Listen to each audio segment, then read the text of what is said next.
Disciples, ശിഷ്യന്മാർ എന്നുള്ള വിഷയമാണ്. ബൈബിളുള്ളവർ എടുക്കാം. മത്തായി എഴുതിയ സുവിശേഷം 28-ാം അധ്യായം 18 മുതൽ 20 വരെയുള്ള വാക്യങ്ങൾ എല്ലാവർക്കും സുപരിചിതമായ വാക്യമാണ്. യേശുവിൻ്റെ അന്ത്യനിയോഗം അല്ലെങ്കിൽ ഗ്രേറ്റ് കമ്മീഷൻ എന്നറിയപ്പെടുന്നു. തൻ്റെ ശിഷ്യന്മാർ തൻ്റെ കൂടെ 3.5 വർഷം നടന്നു. യേശു പറഞ്ഞതെല്ലാം കേട്ടിരിക്കുന്നു. ഇനി അവരാണ് കർത്താവിൻ്റെ ഈ വേല ഈ ഭൂമിയിൽ തുടരേണ്ടത്. അവരോട് യേശു പറഞ്ഞ ഭാഗമാണിത്. യേശു അടുത്ത് ചെന്ന്, സ്വർഗത്തിലും ഭൂമിയിലും സകല അധികാരവും എനിക്ക് നൽകപ്പെട്ടിരിക്കുന്നു. ആകയാൽ നിങ്ങൾ പുറപ്പെട്ട് പിതാവിൻ്റെയും പുത്രൻ്റെയും പരിശുദ്ധാത്മാവിൻ്റെയും നാമത്തിൽ സ്നാനം കഴിപ്പിച്ചും ഞാൻ നിങ്ങളോട് കൽപ്പിച്ചതൊക്കെയും പ്രമാണിപ്പാൻ തക്കവണ്ണം ഉപദേശിച്ചും കൊണ്ട് സകല ജാതികളെയും ശിഷ്യരാക്കിക്കൊള്ളുവിൻ. ഞാനോ ലോകാവസാനത്തോളം എല്ലാ നാളും നിങ്ങളോട് കൂടെ ഉണ്ട് എന്ന് അരുളിച്ചെയ്തു. ഈ വാക്യം നമുക്ക് സുപരിചിതമാണ്. പരിചയം കൂടുതലുള്ളത് കൊണ്ട് തന്നെ അതിലെ പ്രധാനപ്പെട്ട കാര്യങ്ങൾ നമ്മൾ വിട്ടുപോകുവാനായിട്ട് സാധ്യതയുണ്ട്. ഇവിടെ യേശു ശിഷ്യന്മാരോട് ചെയ്യുവാൻ പറഞ്ഞത് എന്തൊക്കെയാണ്? നിങ്ങൾ പുറപ്പെടണം. ഒന്നാമത് പറഞ്ഞു നിങ്ങൾ പുറപ്പെടണം. രണ്ടാമത് പിതാവിൻ്റെയും പുത്രൻ്റെയും പരിശുദ്ധാത്മാവിൻ്റെയും നാമത്തിൽ സ്നാനം കഴിപ്പിക്കണം. മൂന്നാമത് പറഞ്ഞു ഞാൻ നിങ്ങളോട് കൽപ്പിച്ചതൊക്കെയും, ചിലത് മാത്രമല്ല കൽപ്പിച്ചതൊക്കെയും പ്രമാണിപ്പാൻ തക്കവണ്ണം ഉപദേശിക്കണം. നാലാമത് സകല ജാതികളെയും ശിഷ്യരാക്കണം. ഞാൻ കിങ് ജെയിംസ് വെർഷനിൽ ഈ വാക്യം വായിക്കാം. ഇംഗ്ലീഷ് ബൈബിളുള്ളവർ അത് നോക്കുക, KJV. ഈ നിയോഗം, ഈ ഗ്രേറ്റ് കമ്മീഷൻ കുറച്ചുകൂടി ക്ലിയർ ആയിട്ട് അവിടെ കാണുവാനായിട്ട് കഴിയും. അവിടെ പറയുന്നു, go ye therefore and teach all nations, baptizing them in the name of the Father, of the Son and of the Holy Ghost, teaching them to observe all things whatsoever I have commanded you. അപ്പം ശരിയായിട്ടുള്ളൊരു ഓർഡറിൽ ഇവിടെ നമുക്ക് ഈ king James വെർഷനിൽ നമുക്ക് കാര്യങ്ങൾ കാണുവാനായിട്ട് സാധിക്കും. അവിടെ പറയുന്നു ഗോ, പുറപ്പെടണം. സുവിശേഷം അറിയിക്കുവാനായിട്ട് നമ്മൾ പോകണം. അതിനുള്ള ഒരു ഇനീഷ്യേറ്റീവ് ഓരോ ശിഷ്യനും എടുക്കണം. അത് ചിലർക്ക് വേണ്ടി മാത്രമുള്ള ഒരു റിസർവ്ഡ് ജോലിയല്ല സുവിശേഷം അറിയിക്കുക എന്നുള്ളത്. യേശുവിനെ അറിഞ്ഞിട്ടുള്ള ഓരോ വ്യക്തിയുടെയും ചുമതലയാണ് മറ്റുള്ളവരോട് യേശുവിനെക്കുറിച്ച് പറയുക എന്നുള്ളത്. രണ്ടാമതായിട്ട് ടീച്ച്. ഇവിടെ ഉപയോഗിച്ചിരിക്കുന്ന ഒരു ഗ്രീക്ക് പദമാണ് മാത്തിറ്റിയോ എന്നുള്ളൊരു പദം ഉപയോഗിച്ചിരിക്കുന്നത്. അതിൻ്റെ അർത്ഥം എന്താണെന്ന് വെച്ചാൽ ശിഷ്യന്മാരെ ജോയിൻ ചെയ്യിപ്പിക്കുക എന്നുള്ളതാണ്. എൻറോൾ ആസ് എ ലേണർ, പഠിക്കുവാനായിട്ട് ചേരുക എന്നുള്ളതാണ് അതിൻ്റെ അർത്ഥം. അപ്പം നമ്മൾ സുവിശേഷം അറിയിക്കുമ്പോൾ അതിനോട് ചിലർ റെസ്പോണ്ട് ചെയ്യും, യേശുവിൻ്റെ രക്ഷിതാവായിട്ട് സ്വീകരിക്കും. യേശുവിൻ്റെ ശിഷ്യയാകുവാനായിട്ട് ചിലർ തയ്യാറാകും. അവരോട് യേശു പറഞ്ഞ കാര്യങ്ങൾ നമ്മൾ പറഞ്ഞ് മനസ്സിലാക്കി കൊടുക്കണം. മൂന്നാമതായിട്ട് എന്താണ്? ബാപ്റ്റൈസ്, സ്നാനം കൊടുക്കുക. ആരെ? യേശുവിൻ്റെ ശിഷ്യനാകാൻ തീരുമാനിച്ച വ്യക്തികളെ, യേശുക്രിസ്തുവിൻ്റെ രക്ഷിതാവും കർത്താവുമായിട്ട് സ്വീകരിച്ച് യേശുവിൻ്റെ ശിഷ്യനാകാൻ അല്ലെങ്കിൽ ശിഷ്യയാകാൻ തീരുമാനിച്ച വ്യക്തികൾക്കാണ് നമ്മൾ സ്നാനം കൊടുക്കുന്നത്. സ്നാനം എന്താണെന്ന് മനസ്സിലാക്കാതെ സ്നാനപ്പെട്ടിട്ട് കാര്യമില്ല.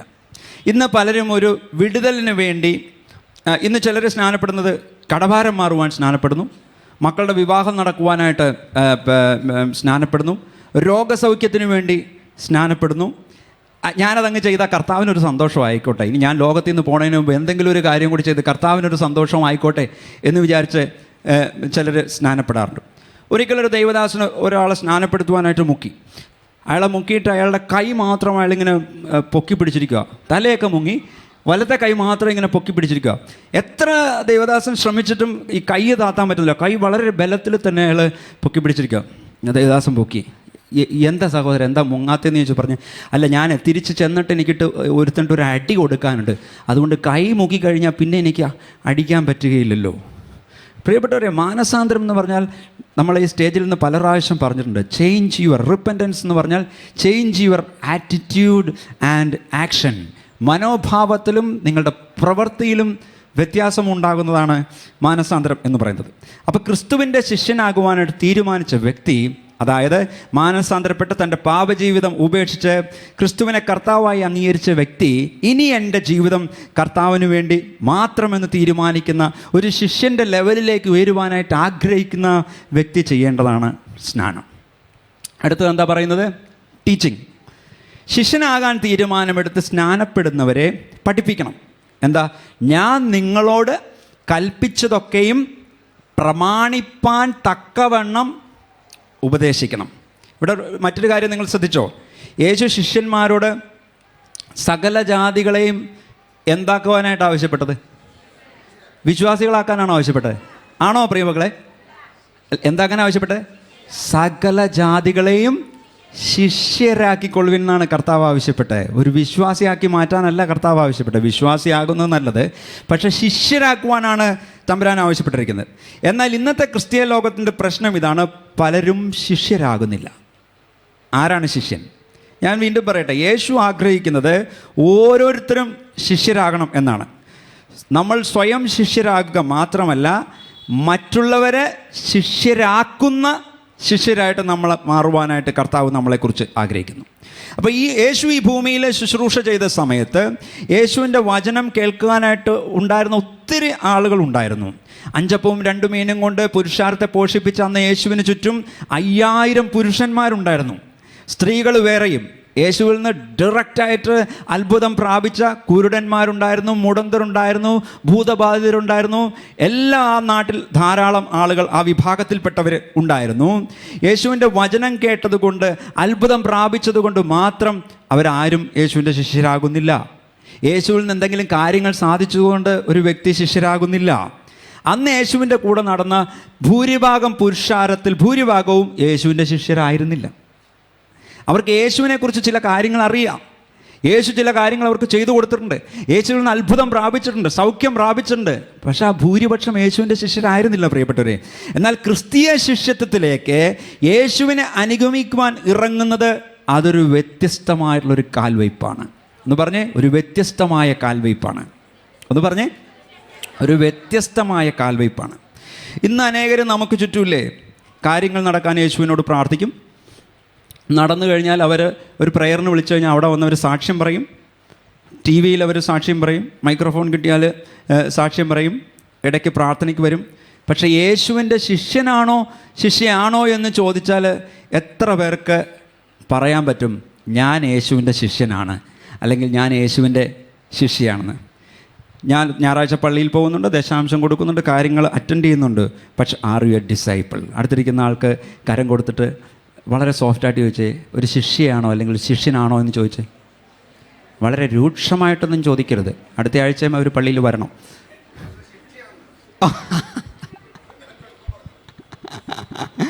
അത് ശരി, ശിഷ്യനാണോ എന്ന് ചോദിച്ചപ്പോൾ ശിക്ഷയാണെന്ന് പറഞ്ഞില്ലേ? ഓ ദൈവമേ, എത്ര നല്ല ദൈവമക്കൾ. ഓക്കെ, ഞാനൊരു വേദഭാഗം വായിക്കാം. ഇവിടെ നമുക്ക് 3 വ്യക്തികളെ നമുക്ക് പരിചയപ്പെടുവാനായിട്ട് സാധിക്കും. ഒന്നാമത്തെ ആൾ ഒരു ദ്രുതഗതിക്കാരൻ എന്ന് പറയും. തിടുക്കത്തിൽ തീരുമാനമെടുക്കുന്ന, ഹേസ്റ്റി ഡിസിഷൻ എടുക്കുന്ന ആളാണ്. സ്പീഡായിട്ട് തീരുമാനം എടുക്കുന്ന ആളാണ്. വേദഭാഗം നമുക്ക് ലൂക്കോസ് 9:57-58 വേദഭാഗം നമുക്ക് നോക്കാം. അവർ വഴി പോകുമ്പോൾ ഒരുത്തൻ അവനോട്, നീ എവിടെ പോയാലും ഞാൻ നിന്നെ അനുഗമിക്കാം എന്ന് പറഞ്ഞു. യേശു അവനോട്, കുറുനരികൾക്ക് കുഴിയും ആകാശത്തിലെ പറവജാതിക്ക് കൂടുമുണ്ട്, മനുഷ്യപുത്രനോ തലചായ്പാൻ സ്ഥലമില്ല എന്ന് പറഞ്ഞു. ഇവിടെ ഈ മനുഷ്യനെ യേശു വിളിക്കുന്നൊന്നുമില്ല. ഇങ്ങോട്ട് വന്ന് പറയുകയാണ്, യേശുവിൻ്റെ അടുക്കൽ വന്നിട്ട് പറയുകയാണ്, കർത്താവേ, നീ എവിടെ പോയാലും ഞാൻ നിന്നെ അനുഗമിക്കുക. I will follow you wherever you go. ഞാൻ നിന്നെ അനുഗമിച്ചോളാം.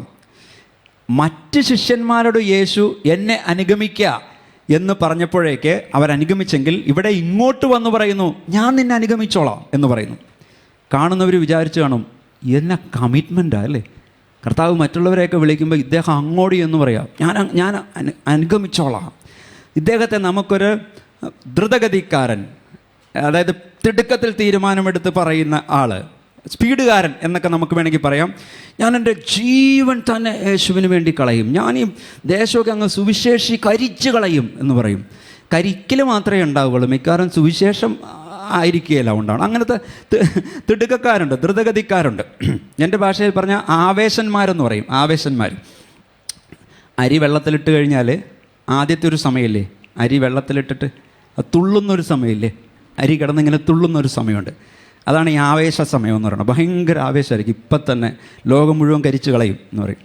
അത് കഴിഞ്ഞ് ഈ തുള്ളലൊക്കെ തീരും, ഒന്ന് വേഗം, പാകമാകും, ഒരു മെച്യൂരിറ്റിയിലേക്ക് വരും. ഈ പലർക്കും ഈ മെച്യൂരിറ്റി എന്ന് പറയുന്ന സ്ഥലത്തോട്ട് പോകാനായിട്ട് ബുദ്ധിമുട്ടാണ്. ഈ തുള്ളണ സമയം ഭയങ്കര ഇഷ്ടമാണ്. അടുത്തിരിക്കുന്ന ആളോട് ചോദിച്ചാൽ തുള്ളുന്ന സമയം ഇഷ്ടമാണെന്ന് ചോദിച്ചാൽ ഓക്കെ. അപ്പോൾ ഇങ്ങനത്തെ ആവേശന്മാരുണ്ട്. അപ്പോൾ പക്ഷേ യേശു മറുപടി കൊടുത്തത് എങ്ങനെയാ? കുറുനരിക്ക് കുഴിയുണ്ട്. കുറുനരി രാവിലെ വേട്ടയ്ക്ക് പോകും, കറങ്ങി നടന്നാൽ വൈകുന്നേരം ആകുമ്പോൾ അതിന് തിരിച്ച് അതിൻ്റെ പൊത്തിൽ, അതിൻ്റെ കുഴിയിൽ വന്ന് കയറുവാനായിട്ട് കുറുനരിക്കറിയാം. അവിടെ കുറുനരിക്ക് താൻ താമസിക്കുന്ന സ്ഥലത്തെക്കുറിച്ച് ഒരു ഉറപ്പുണ്ട്. പലസ്തീൻ നാട്ടിൽ ധാരാളം കുറുക്കന്മാരുണ്ടായിരുന്നു. അപ്പോൾ അവ നിലത്ത് വലിയ കുഴികൾ ഉണ്ടാക്കിയിട്ടാണ്, അവ മാന്തി ഉണ്ടാക്കിയിട്ടാണ് അവ താമസിക്കുന്നത്. അപ്പോൾ അതിന് അവിടെ നിന്ന് പോയി തിരിച്ചു വന്ന് അതിൻ്റെ കുഴിയിൽ, പൊത്തിലാണെങ്കിൽ പൊത്തിൽ അല്ലെങ്കിൽ കുഴിയിൽ എവിടെയാണെന്ന് വെച്ചാൽ തിരിച്ച് കയറുവാനായിട്ട് അറിയാം. യേശു അടുത്ത ഉദാഹരണം പറഞ്ഞു. ആകാശത്തിൽ പറക്കുന്ന പറവകളെ നോക്കി രാവിലെ മുഴുവൻ പറന്ന് നടന്നാലും വൈകുന്നേരമാകുമ്പോൾ അതിന് ചേക്കേറേണ്ട കൂട് എവിടെയാണ് ഉള്ളതെന്ന് അതിന് ഒരു ഉറപ്പുണ്ട്. ദർ ഈസ് എ സർട്ടനിറ്റി, ഉറപ്പുണ്ട്. അപ്പോൾ കുറുനരിക്കും പറവയ്ക്കും ഉറപ്പുണ്ട്. പക്ഷെ മനുഷ്യപുത്രന് തലചായ്പാൻ സ്ഥലമില്ല. അതിൻ്റെ അർത്ഥം എന്താ? യേശുവിന് ഉറങ്ങാൻ സ്ഥലമേ ഇല്ലായിരുന്നു എന്നുള്ളതാണ് അതിൻ്റെ അർത്ഥം.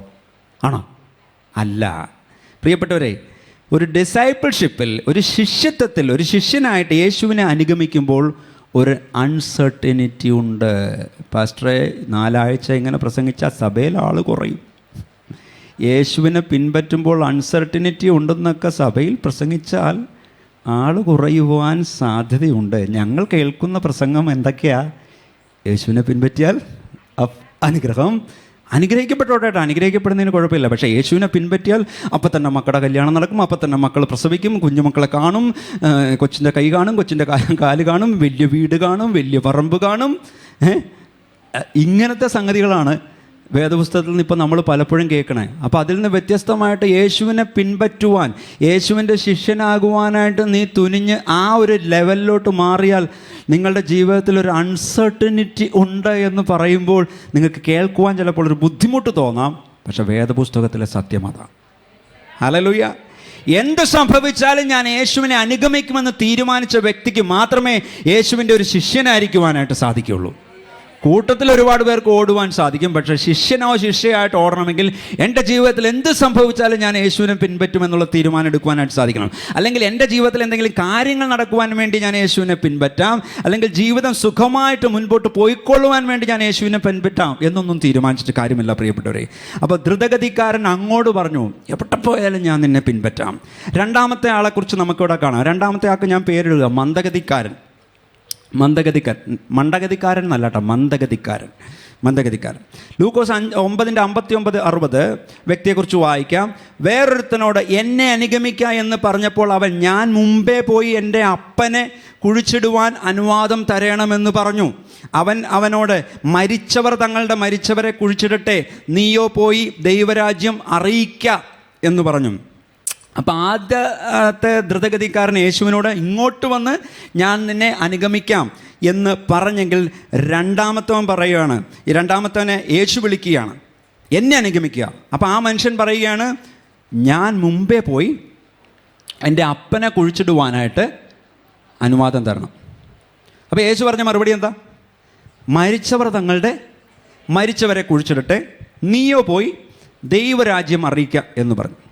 ഇത് കേൾക്കുമ്പോൾ നമുക്ക് ആദ്യം വരുന്ന ചിന്ത, യേശു എന്താ ഇങ്ങനെ മനസാക്ഷിയില്ലാതെ സംസാരിക്കുന്നത്? സ്വന്തം അപ്പനെ കുഴിച്ചിടുവാനായിട്ട് അനുവാദം ചോദിച്ചിട്ട് യേശു എന്താണ് ഇത്ര രൂക്ഷമായിട്ട് മറുപടി പറയുന്നത്? ശരിക്കും പഠിച്ചാൽ ഇതൊരു എക്സ്ക്യൂസ് ആണെന്ന് മനസ്സിലാകും. പ്രിയപ്പെട്ട യഹൂദന്മാരുടെ ആചാരപ്രകാരം ഒരാളുടെ വീട്ടിലൊരു പിതാവ് മരിച്ചാൽ 24 മണിക്കൂറിനകം ആ ശവം അടക്കിയിരിക്കും. അതാ യഹൂദന്മാരുടെ പാരമ്പര്യം. നമ്മുടെ പോലെ പുറത്തുനിന്നുള്ള മകൻ വരാൻ, മറ്റേ വ്യക്തി വരാൻ 3 ദിവസം 4 ദിവസം ഫ്രീസറിൽ വെച്ചുകൊണ്ടിരിക്കുന്ന പരിപാടി അന്നില്ല, 24 മണിക്കൂറിനുള്ളിൽ അത് അടക്കും. അതവൻ്റെ ചുമതലയാണ്.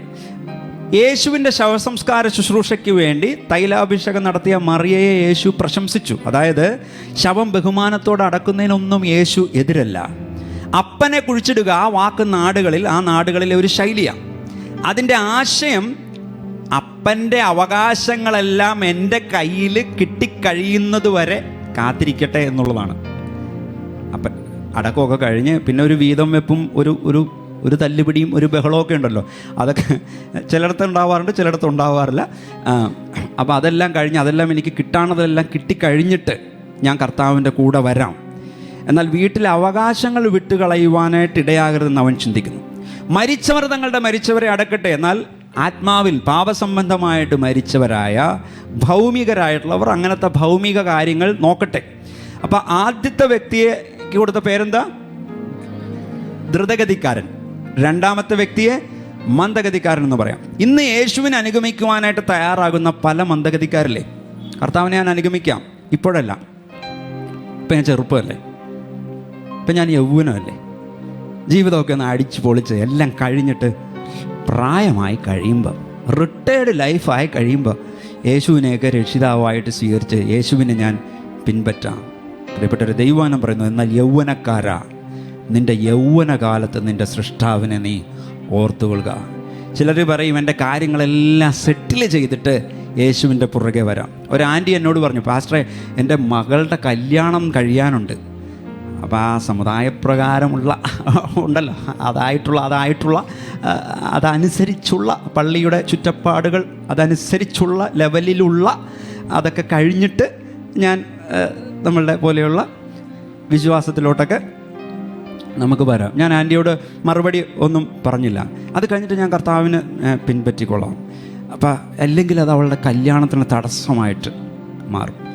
അതുകൊണ്ട് വിശ്വാസത്തിൽ വന്ന പെൺപിള്ളേരെല്ലാം ഇങ്ങനെ കല്യാണം കഴിക്കാതെ നിൽക്കുമല്ലേ ഇവിടെയൊക്കെ. പ്രിയപ്പെട്ടവരെ, അങ്ങനെയൊന്നും ആരും തെറ്റിദ്ധരിക്കണ്ട കേട്ടോ. നിങ്ങൾ കർത്താവിനെ കണ്ടാണ് ഇറങ്ങിയിരിക്കുന്നതെങ്കിൽ നന്മയും കരുണയും നിങ്ങളുടെ പുറകെ വരും. ഹല്ലേലൂയ. മുമ്പേ അവൻ്റെ രാജ്യവും നീതി അന്വേഷിച്ചാൽ അതോടുകൂടെ സകലതും ലഭിക്കും. ഇതെല്ലാം കർത്താവിൻ്റെ വാഗ്ദത്തങ്ങളാണ്. അപ്പോൾ ഈ വേദഭാഗത്ത് എക്സ്ക്യൂസ് പറയാനാണെങ്കിൽ പ്രിയപ്പെട്ടവരെ നമുക്ക് എല്ലാവർക്കും എക്സ്ക്യൂസ് പറയാനുണ്ടാവും. പക്ഷേ യേശു പറയുന്നു, ഭൗമിക കാര്യങ്ങളെക്കാൾ പ്രാധാന്യം നിങ്ങൾ എനിക്ക് നൽകണം. അതാണൊരു ശിഷ്യൻ്റെ ലക്ഷണം. അപ്പോൾ ഈ വേദഭാഗത്ത് 2 വ്യക്തികളെ കണ്ടു, ദ്രുതഗതിക്കാരനെ കണ്ടു, മന്ദഗതിക്കാരനെ കണ്ടു. മൂന്നാമത്തെ വ്യക്തിയെക്കുറിച്ച് നമുക്ക് വായിക്കാം, അലക്ഷ്യ മനോഭാവക്കാരൻ. ലൂക്കോസ് 9:61-62. മറ്റൊരുത്തൻ, കർത്താവേ, ഞാൻ നിന്നെ അനുഗമിക്കാം, ആദ്യം എൻ്റെ വീട്ടിലുള്ളവരോട് യാത്ര പറയാൻ അനുവാദം തരണമെന്ന് പറഞ്ഞു. യേശു അവനോട്, കലപ്പയ്ക്ക് കൈവച്ച ശേഷം പുറകോട്ട് നോക്കുന്നവനാരും ദൈവരാജ്യത്തിന് കൊള്ളാവുന്നവനല്ല എന്ന് പറഞ്ഞു. അപ്പോൾ ഈ വ്യക്തിയും കർത്താവിനോട് ആദ്യം പറയുന്നത് ഞാൻ നിന്നെ അനുഗമിക്കാമെന്നാണ്. ഇദ്ദേഹം കർത്താവിനോട് പ്രോമിസ് നൽകുന്നുണ്ട്. എന്നാൽ ഈ വ്യക്തി പറഞ്ഞത് ശ്രദ്ധിച്ചോ, ആദ്യം എൻ്റെ വീട്ടിലുള്ളവരോട് യാത്ര പറയുവാൻ അനുവാദം തരണം. അപ്പോൾ ഈ മൂന്നാമത്തെ വ്യക്തിയെ അലക്ഷ്യ മനോഭാവക്കാരനെന്ന് പറയുവാൻ കാരണം യേശുവിനെ അനുഗമിക്കണമെന്ന ആഗ്രഹമുണ്ട്, പക്ഷേ ആ ലക്ഷ്യം സ്ട്രോങ് അല്ല. അനുഗമിക്കാനുള്ള ആഗ്രഹമുണ്ട്, പക്ഷേ ലക്ഷ്യം സ്ട്രോങ് അല്ല. ആദ്യം ഇദ്ദേഹത്തിന് വീട്ടിലുള്ളവരോട് അനുവാദം മേടിക്കണം. അവർ സമ്മതിച്ചാൽ ഒരു കൈ നോക്കാം, ഇനി സമ്മതിച്ചില്ലെങ്കിൽ ഒതുക്കത്തി വിട്ടുകളയാം. ഞാൻ നിങ്ങളോട് ആത്മാർത്ഥമായിട്ടൊരു കാര്യം ചോദിക്കട്ടെ, എന്നെ ശ്രവിക്കുന്ന പലരുണ്ടല്ലോ, അതുകൊണ്ട് ഞാൻ ചോദിക്കട്ടെ, രക്ഷിക്കപ്പെടുവാനായിട്ട് നിങ്ങളുടെ ഹൃദയത്തിലൊരു ബോധ്യം വന്നാൽ രക്ഷിക്കപ്പെടാത്ത ഒരാളോട് പോയി അനുവാദം ചോദിച്ചിട്ട് വല്ല കാര്യമുണ്ടോ? ഉണ്ടോ പ്രിയപ്പെട്ടവരെ? സ്നാനപ്പെടണമെന്ന് ഹൃദയത്തിലൊരു ബോധ്യം വന്നാൽ സ്നാനപ്പെടാത്തൊരു വ്യക്തിയോട് പോയിട്ട് ഞാനെന്നാൽ സ്നാനപ്പെട്ടോട്ടെ എന്ന് ചോദിച്ചിട്ട് വല്ല കാര്യമുണ്ടോ? ഒരു സഹോദരി സ്നാനപ്പെട്ട് വീട്ടിൽ വന്ന് ഭർത്താവ് ഭയങ്കര ബഹളം. വേഗം സഹോദരി പറഞ്ഞു, ഇനി മേലെ ഞാൻ സ്നാനപ്പെടില്ല എന്ന് പറഞ്ഞു. എന്നാൽ ശരി, ഇനി സ്നാനപ്പെടില്ലെങ്കിൽ വേണ്ട. ആത്മാവിലും സത്യത്തിലും ആരാധിക്കുന്ന ഒരു സഭയിൽ പോയി ദൈവവചനപ്രകാരം കർത്താവിനെ സ്തുതിക്കുകയും ആരാധിക്കുകയും ചെയ്യാനായിട്ട് ഞാൻ പൊക്കോട്ടെ എന്ന് അതനുസരിക്കാത്ത ഒരുത്തനോട് ചോദിച്ചാൽ അവൻ്റെ ആയുസ്സിൽ അവൻ അനുസരിക്കുമോ? പ്രിയപ്പെട്ടവരെ, നിങ്ങൾ ശിഷ്യനാകുവാൻ ആഗ്രഹിക്കുന്നുണ്ടെങ്കിൽ വില കൊടുക്കാൻ തയ്യാറാകണം. നിങ്ങൾ ശിഷ്യനാകുവാനായിട്ട് ആഗ്രഹിക്കുന്നുണ്ടെങ്കിൽ. കർത്താവ് പറഞ്ഞ മറുപടി ശ്രദ്ധേയമാണ്. കലപ്പയ്ക്ക് കൈവച്ച ശേഷം, അതായത് ദൈവരാജ്യത്തിന് വേണ്ടി ഇറങ്ങാൻ തീരുമാനിച്ച ശേഷം, പിന്നെ ഞാനെടുത്ത തീരുമാനം ശരിയാണോ, റിലേറ്റീവ്സിനോട് ഒന്നുകൂടി ആലോചിക്കണം, കുറച്ചുകൂടി വിവരമുള്ളവരോടുകൂടി, ഇൻ്റലക്ച്വൽസിലായിട്ടുള്ളവരോടുകൂടി കുറച്ചും കൂടി ഡിസ്കസ് ചെയ്ത് മുൻപോട്ട് പോകാം. ഇങ്ങനെ കൺഫ്യൂഷനൊന്നും അടിച്ചു നിൽക്കുന്നവർ ദൈവരാജ്യത്തിന് കൊള്ളാവുന്നവരല്ല. യേശുവിനെ അനുഗമിക്കാനായിട്ട് 3 ടൈപ്പ് ആളുകളെ നമ്മൾ കണ്ടു. ഒന്നാമത്തെ ആരാ? ദ്രുതഗതിക്കാർ. രണ്ടാമത്തെ മന്ദഗതിക്കാർ.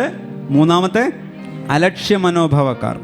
എല്ലാം സുഖമായിരിക്കുമെന്ന് ചിന്തിച്ച്, അല്ലെങ്കിൽ എന്തെങ്കിലും കിട്ടുമെന്ന് വിചാരിച്ച് നിൽക്കുന്നവർക്ക് ശിഷ്യനാകാൻ പറ്റില്ല. ജീവിതത്തിലെ കാര്യങ്ങളെല്ലാം ശരിയാക്കിയ ശേഷം യേശുവിന് പിറകെ പോകാമെന്ന് ചിന്തിക്കുന്നവരും എല്ലാവരുടെയും അഭിപ്രായങ്ങൾക്കനുസരിച്ച് കാര്യങ്ങൾ തീരുമാനിച്ചുറപ്പിച്ച് ശിഷ്യനാകാൻ പറ്റില്ല എന്നുള്ളത് ഞാൻ ഒരിക്കൽ കൂടി പറയുകയാണ്. എന്നാൽ വേറെ 2 വേദഭാഗം നമുക്ക് നോക്കാം. മർക്കോസ് 2:14. പിന്നെ അവൻ കടന്നു പോകുമ്പോൾ അൽഫായുടെ മകനായ ലേവി ചുങ്കസ്ഥലത്തിരിക്കുന്നത് കണ്ടു. എന്നെ അനുഗമിക്ക എന്ന് പറഞ്ഞു. അവൻ എഴുന്നേറ്റ് അവനെ അനുഗമിച്ചു. അപ്പം ചുങ്കസ്ഥലത്ത് ബിസിനസ് ചെയ്തുകൊണ്ടിരുന്ന ലേവി എന്ന മത്തായിയെ യേശു കണ്ടു. നേരത്തെ കണ്ട 3 വിളിച്ചതുപോലെ തന്നെ യേശു മത്തായിയെ വിളിച്ചു, എന്നെ അനുഗമിക്കുക, ഫോളോ മീ. മത്തായി അത്യാവശ്യം നല്ല ജീവിത സാഹചര്യങ്ങളുള്ള മനുഷ്യനാണ്, പൈസയുണ്ട്. പക്ഷേ യേശുവിന് യാതൊരു തരത്തിലുള്ള സെറ്റപ്പുകളൊന്നുമില്ല. യേശുവിന് അങ്ങനെ സെറ്റപ്പുകളൊന്നും ഇല്ലാത്തൊരു മനുഷ്യനാണ് എന്ന് യേശു എന്ന് മത്തായിക്ക് അറിയാം. പക്ഷേ യേശുവിനെ മത്തായി അപ്പോൾ തന്നെ എഴുന്നേറ്റ് അനുഗമിക്കുന്നു. മത്തായിക്ക് മനസ്സിലായി, യേശു വിളിച്ചപ്പോൾ ഇതൊരു സാധാരണ വിളിയല്ല, മറ്റാരെങ്കിലും വിളിക്കുന്ന പോലത്തെ ഒരു വിളിയല്ല ഈ ഉടയവൻ വിളിച്ചിരിക്കുന്നത്. യേശു നമ്മളെ ഓരോരുത്തരെയും, പ്രിയപ്പെട്ടവരെ, ശിഷ്യരാകുവാനായിട്ട് വിളിക്കുക. മുഴുവൻ മനസ്സോടെ കർത്താവേ അടിയനിത എന്ന് പറയുവാനായിട്ട് സാധിക്കുമോ? ഒരു ശിഷ്യന് ഒരിക്കലും അർദ്ധമനസ്സ്, ഒരു ഹാഫ് ഹാർട്ടഡ് കമ്മിറ്റ്മെൻറ്റിൽ പോകുവാനായിട്ട് സാധിക്കുകയില്ല. എന്നാൽ മുഴുവൻ മനസ്സോടെ, ഒരു ഓൾ ഹാർട്ടഡ് കമ്മിറ്റ്മെൻറ്റിലൂടെ യേശുവിനെ അനുഗമിക്കുവാനായിട്ട് ഒരു ശിഷ്യൻ തയ്യാറാകും. ഈ ലോകത്തുള്ള സകല ജാതികളുടെ അടുക്കലും സുവിശേഷം എത്തണം. അതിന് പ്രിയപ്പെട്ടവരെ ശിഷ്യന്മാരെ എഴുന്നേൽക്കണം. പൗലോസ് തൻ്റെ ജീവിതത്തിലുടനീളം യേശുവിൻ്റെ ഏറ്റവും നല്ല ഒരു ശിഷ്യനായിരുന്നു. അദ്ദേഹം വളർത്തിയ മറ്റൊരു വിശ്വസ്ത ശിഷ്യനാണ് തിമോത്തി.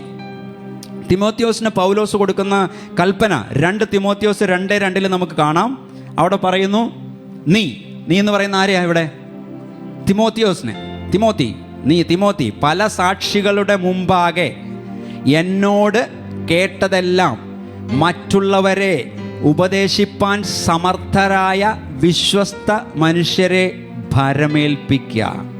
അപ്പോൾ പൗലോസ് തിമോത്തിയോസിനെ ക്രിസ്തീയ ജീവിതത്തിൻ്റെ ആദ്യ പാഠങ്ങൾ മുതൽ ശിഷ്യത്വത്തിൻ്റെ ഓരോ പടിയും ക്രമമായിട്ട് പൗലോസ് തിമോത്തിയോസിനെ പഠിപ്പിച്ചു.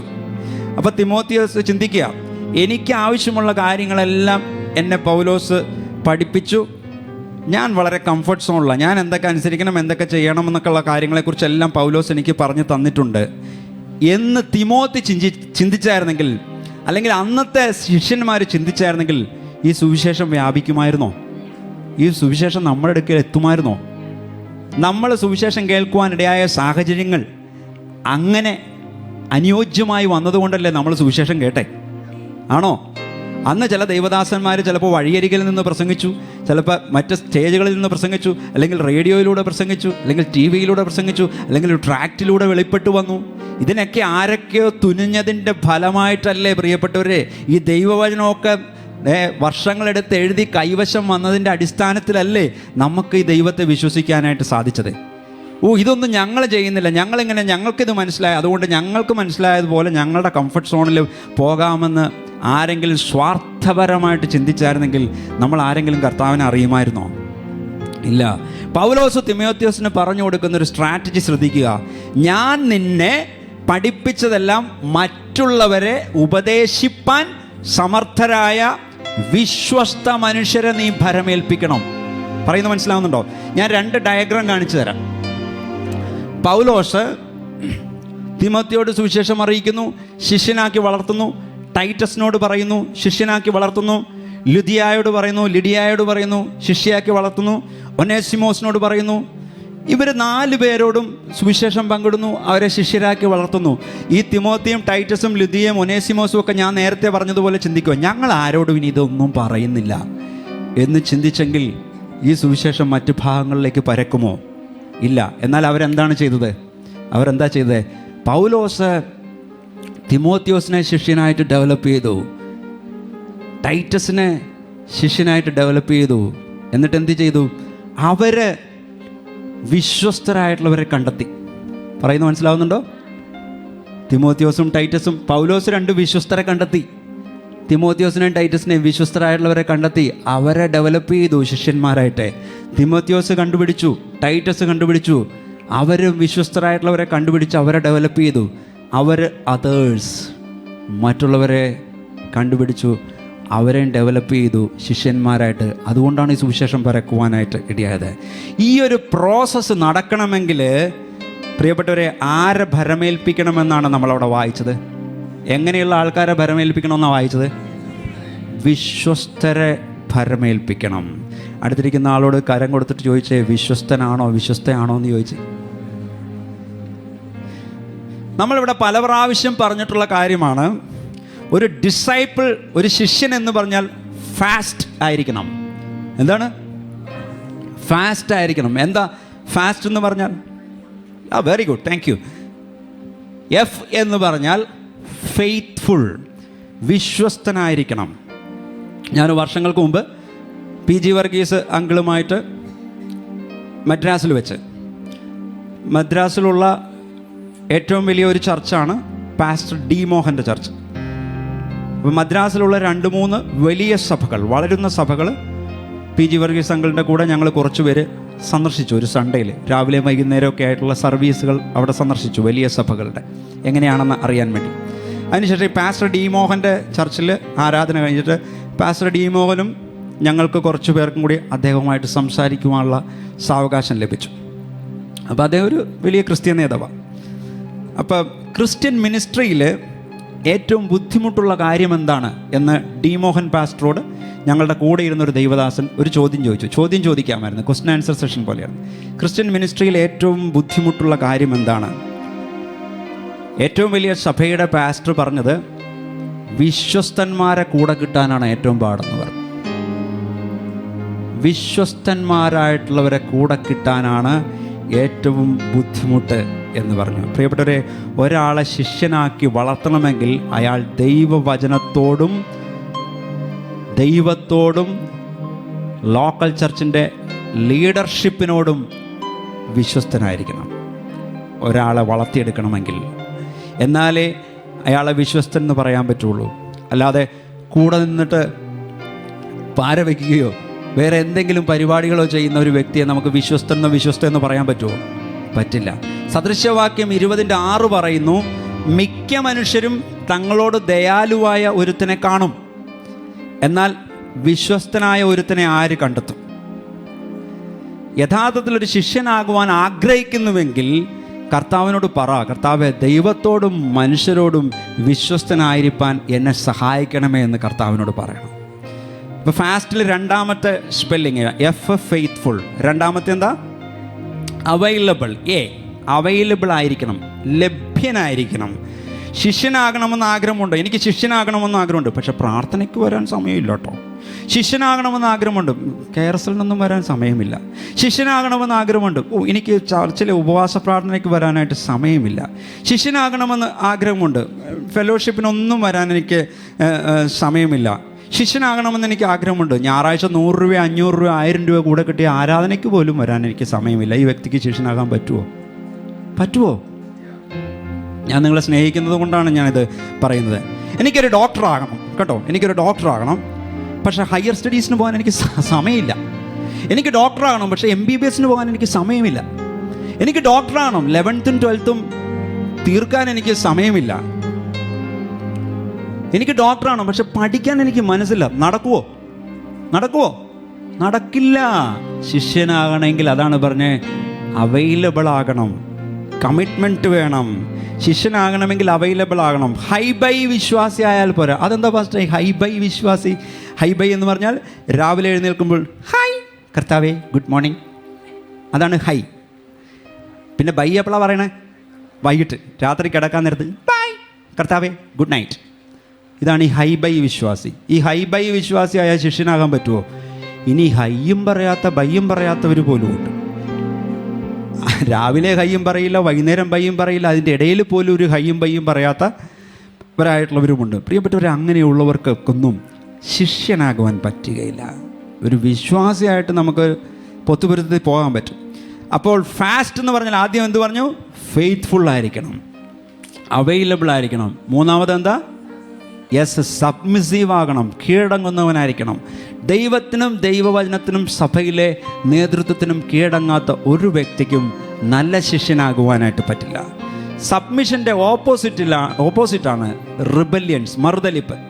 ദൈവവചനം അങ്ങനെയൊക്കെ പറയും. ഇന്നത്തെ സാഹചര്യം അനുസരിച്ച് നമുക്ക് ഇങ്ങനെയൊക്കെ പോകാൻ പറ്റുള്ളൂ, അത് എന്നോട് എന്തോ പ്രത്യേക ദേഷ്യമുള്ളത് കൊണ്ടാണ് പാസ്റ്റർ അല്ലെങ്കിൽ ലീഡർ അത്ര കടുംപിടുത്തം പിടിക്കണേ, അല്ലെങ്കിൽ ഇതൊക്കെ ഫ്ലെക്സിബിൾ ആകാവുന്ന കാര്യങ്ങളേ ഉള്ളൂ എന്നൊക്കെ നമുക്ക് ചിന്തിക്കാം. പക്ഷേ പ്രിയപ്പെട്ടവരെ, ദൈവവചനത്തിന് വിരുദ്ധമായിട്ടുള്ളൊരു കാര്യത്തിലാണെങ്കിൽ നിങ്ങൾ ലീഡർഷിപ്പിനോട് പറയുന്നത് അതൊരു മറുതലിപ്പാണ്. ഞങ്ങളും രാജകീയ പുരോഹിത വർഗമല്ലേ, നമ്മളെല്ലാം ഈക്വൽ അല്ലേ, പിന്നെ എന്തുകൊണ്ട് ഞങ്ങളെ അങ്ങനെ കൺസിഡർ ചെയ്ത് കൂടാ എന്നൊക്കെ നമുക്ക് തീരുമാനിക്കാം, ചോദിക്കാം. പ്രിയപ്പെട്ടവരെ, ആത്മാർത്ഥമായിട്ട് കള്ളത്തരമില്ലാതെ ദൈവത്തെ സ്നേഹിച്ച് സഭയെ ശുശ്രൂഷിക്കുവാനായിട്ട് തീരുമാനമുള്ള സഭാ നേതൃത്വമാണെങ്കിൽ നിങ്ങൾ അവരോട് മറുതലിക്കുവാനായിട്ട് ശ്രമിക്കരുത്. ദൈവവചനത്തിനെതിരമായിട്ടോ ദുരുപദേശമോ മറ്റെന്തെങ്കിലും കാര്യമാണ് അവർ പ്രസംഗിക്കുകയോ ചെയ്യുകയോ ചെയ്യണമെങ്കിൽ അത് തുറന്ന് നേരിട്ട് പറയുവാൻ സ്വാതന്ത്ര്യമുണ്ട്. അല്ലെങ്കിൽ നല്ലൊരു ലീഡർഷിപ്പുള്ള ചർച്ചിലാണ് നിങ്ങൾ നിൽക്കുന്നതെങ്കിൽ അവരോട് സബ്മിസീവ് ആയിരിക്കുവാനായിട്ട് ഓരോ ശിഷ്യൻ്റെയും കടമയാണ് അങ്ങനെ പോവുക എന്നുള്ളത്. എബ്രായർ 13:17 പറയുന്നു, നിങ്ങളെ നടത്തുന്നവരെ അനുസരിച്ച് കീഴടങ്ങിയിരിപ്പിൻ, അവർ കണക്ക് ബോധിപ്പിക്കേണ്ടുന്നവരാകയാൽ നിങ്ങളുടെ ആത്മാക്കൾക്ക് വേണ്ടി ജാഗരിച്ചിരിക്കുന്നു.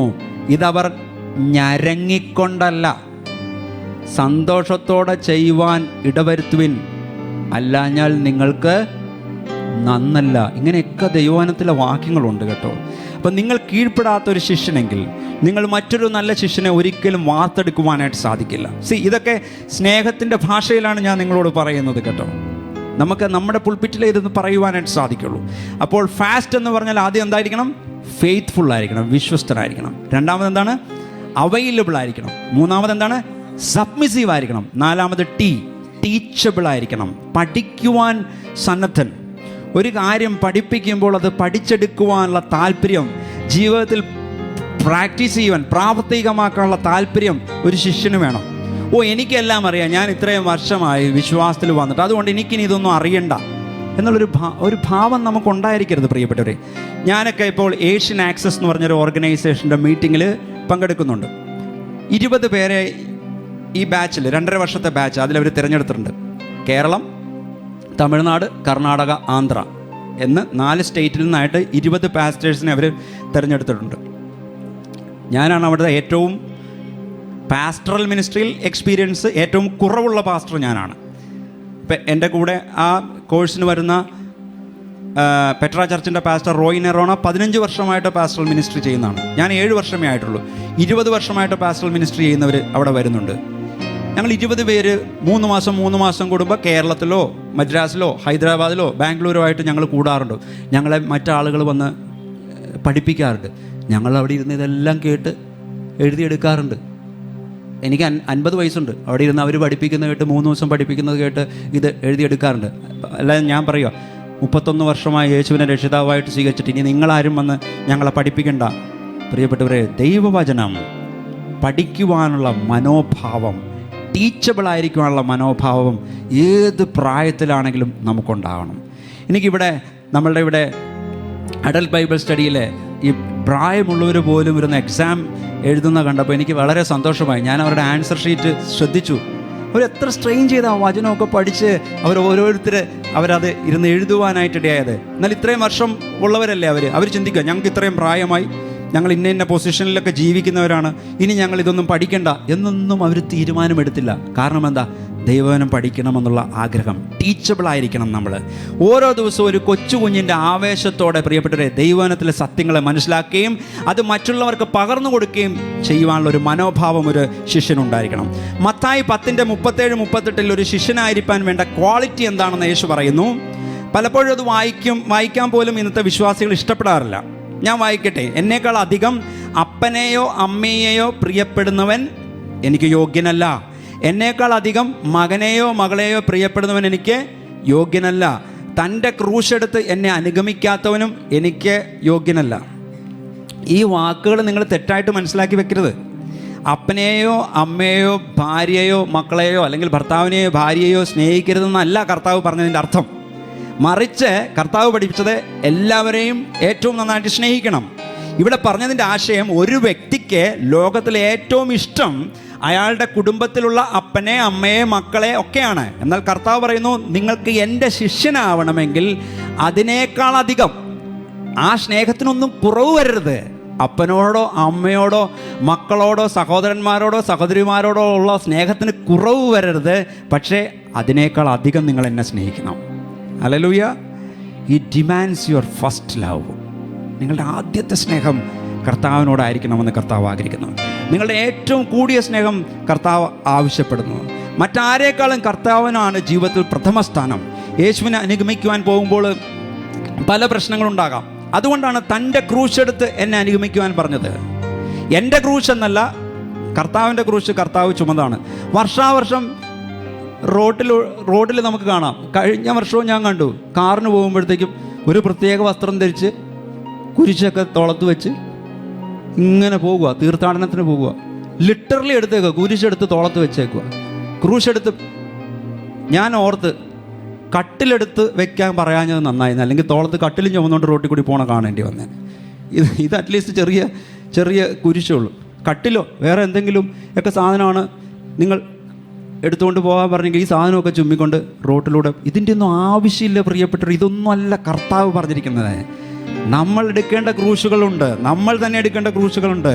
നിങ്ങൾ കർത്താവിനെ അനുഗമിക്കാൻ തയ്യാറാകുമ്പോൾ ചുറ്റുമുള്ളവർ പരിഹസിച്ചു എന്ന് വരാം, ചീത്ത പറഞ്ഞെന്ന് വരാം, ഉപദ്രവിച്ചു എന്ന് വരാം, സമൂഹം ഒറ്റപ്പെടുത്തിയെന്ന് വരാം, കുടുംബ പേരിൽ നിന്ന് ലിസ്റ്റ് വെട്ടിയെന്ന് വരാം. ഇതൊക്കെ യേശുവിനെ പിൻപറ്റുന്നതിൻ്റെ പേരിൽ നമ്മൾ അനുഭവിക്കുന്ന ക്രൂശുകളാണ്. അതെന്ത് ക്രൂശും സഹിക്കുവാൻ കർത്താവ് അനുവദിച്ചതാണെന്നുള്ള വിശ്വാസത്തോടെ ക്ഷമയോടെ അത് സഹിക്കാൻ തയ്യാറാണോ? അവിടെയാണ് ഒരാൾ ശിഷ്യനായിട്ട് മാറുന്നത് അല്ലെങ്കിൽ ശിഷ്യയായിട്ട് മാറുന്നത്. ഇതിനെല്ലാം കർത്താവ് തീർച്ചയായിട്ടും നമുക്ക് പ്രതിഫലം തരും.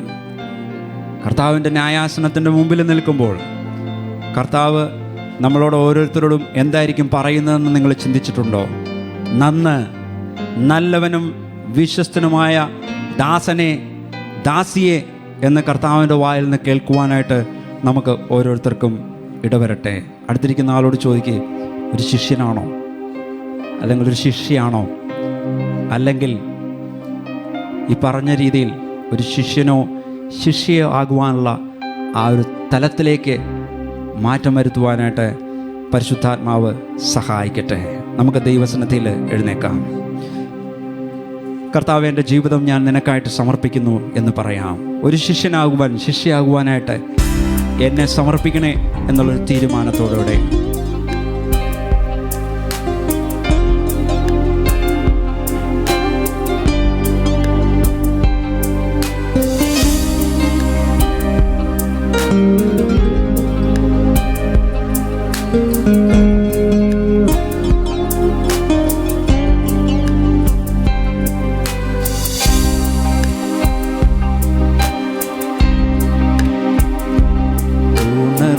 ഉണർവരുൾകയിന്നേ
ഉണർവരുൾകയിൽ നേരം ദേവാ ആത്മതേജസ്സിനാലേ ദേവാ ഈ യുഗാന്ത്യവേളയിൽ വാനിൽ നിന്നു ഞങ്ങൾ ഉണർവരുൾകയിൽ നേരം ദേവാ ആണ്ടുകൾ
not